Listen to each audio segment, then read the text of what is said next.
Um, I remember you telling this story a few years ago.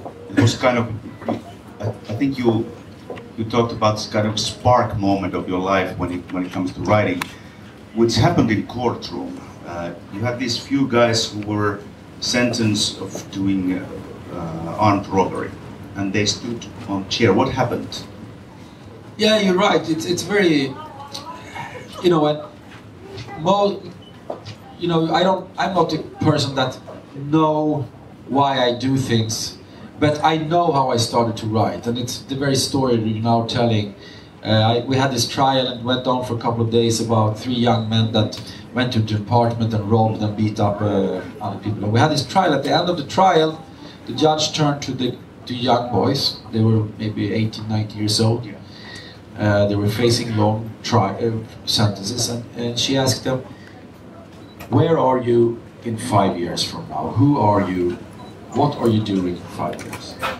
And she always did this with young defendants because she wanted, normally she got the answer, "Well, I'm going to get a job, I'm going to get an education, I'm going to leave my criminal lifestyle, I'm really going to become a citizen, and I should not go to prison because I have to go to study," or something like that. But she got very opposite reaction this day. They stood up and I remember the guards had to put them down again.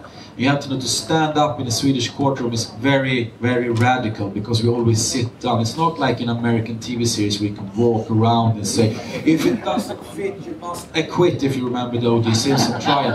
We don't do that. We sit down and we're very polite. But these guys stood up and they started screaming and shouting to the judge.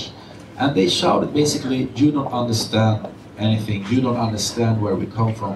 You don't understand that what we do is natural for us to do."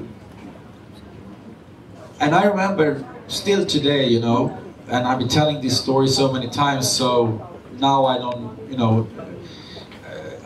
I remember coming home, starting my computer and writing my first fictional piece in my life ever about a robbery in an apartment, but I didn't write it from the perspective of a police officer, investigating the crime, or from the perspective of one of the victims. I wrote it seen via the eyes of one of the perpetrators.